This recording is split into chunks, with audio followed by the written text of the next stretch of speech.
doctor saying such a thing. But that's where the AMA, well, I think a lot of doctors these days, and of course the AMA, they were all behind the HMOs when Nixon and that whole thing started in the 70s. But doctors now are amongst the most demoralized people in this country because they realize they've been given the shaft by the insurance company.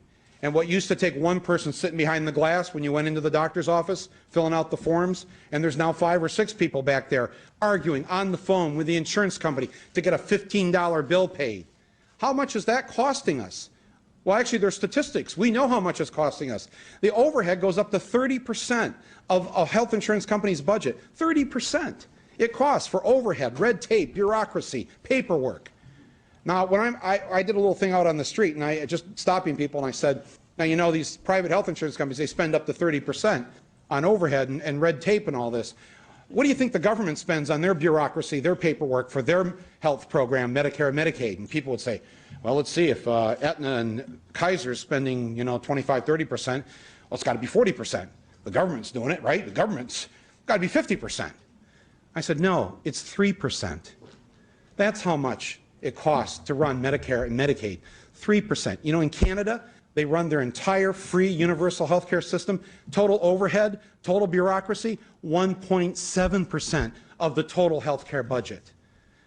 We have listened to this for the last 30-plus years about how the federal government is bad, state government is bad government, bad, you know? And it's like, how did we ever cop the attitude that the government of, by, and for the people could be bad? Because the government's us, and we're not bad. I don't understand this. I don't understand, but they've done a good job, haven't they, convincing the average American, you don't want to get the government involved. When somebody says that to me, you know what I say to them? I said, you know, really, you don't want the government involved? Ask your grandparents if that Social Security check comes every month. And it not only comes every month. My dad says it comes on the same day through the government-sponsored U.S. mail. And remarkably, it's the same amount every month. They actually get the check right. How do they do that? Tens of millions of seniors every month get a Social Security check on time for the exact amount. We the American people have fallen for this myth that government is bad. It's only as bad. I heard Al Franken say a couple months ago.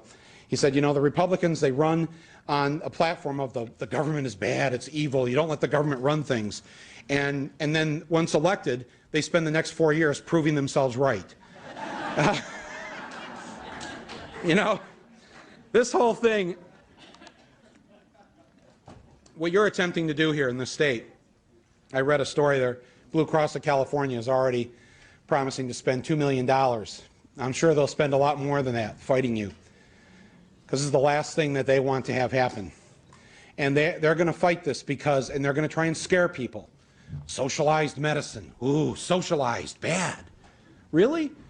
Isn't that what our police departments are? Socialized, run by the government, free service? Do you think anybody would ever ask if the fire department should have to post a profit? You know, you think, I mean, seriously, would we allow a fire department to, every time they get a call for a house fire, when they arrive at the house, determine whether or not this is going to affect the fire department's bottom line? We wouldn't allow that, would we? Well, when someone is wheeled into a hospital, that question should never be asked. Never.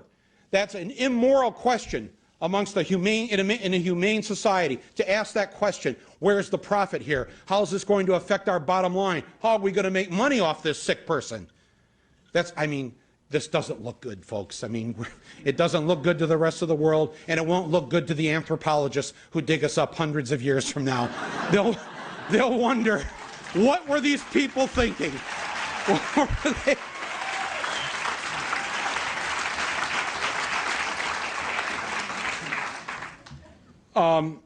In closing, I want to say that we spent a good deal of time in this great state in making this film. Unfortunately, it was for all the wrong reasons.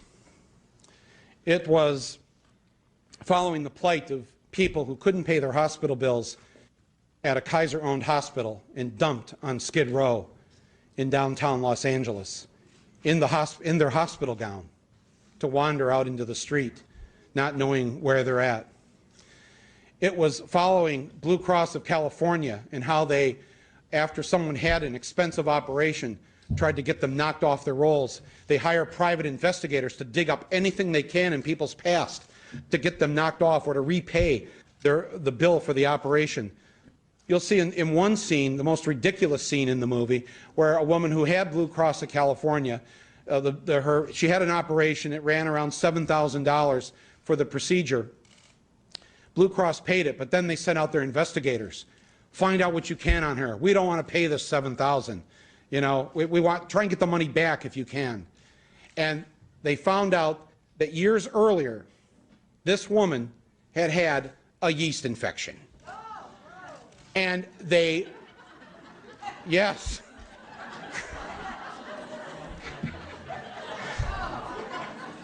And they then demanded the $7,000 back. I'm surprised they didn't find that she had sneezed 10 years ago into a Kleenex somewhere. I mean, they're laughing, but this is a true story. This is what they do. And you're going to hear other testimony here from people, two from the Los Angeles area and one from Kentucky. And I'll let Donnell tell her story of what happened. And when you hear these stories, these aren't anecdotal stories. These are stories that are representative of the evidence that exists. And the evidence says that we lose 18,000 Americans every year simply because they don't have a health insurance card. We don't, and how many thousands we lose because people are, even when they have insurance, can't afford the co-pays, can't afford the deductibles. You'll see at the beginning of the movie, a couple, one woman is an editor of a small town paper. Her husband's a machinist. They work good jobs. They're middle-class people. And they end up in their 50s living in their daughter's basement because they've been bankrupted by medical bills. And they had health insurance. They had health insurance. The co-pays and the deductibles alone bankrupted them. And the premium, jacking the premium up so high that they could no longer afford to keep their own home. That should not be happening in the United States of America. It's a crime. And I believe that these insurance companies are a criminal racket. We allow them to exist legally, but I don't think they should. And I think they've got to be removed from this process.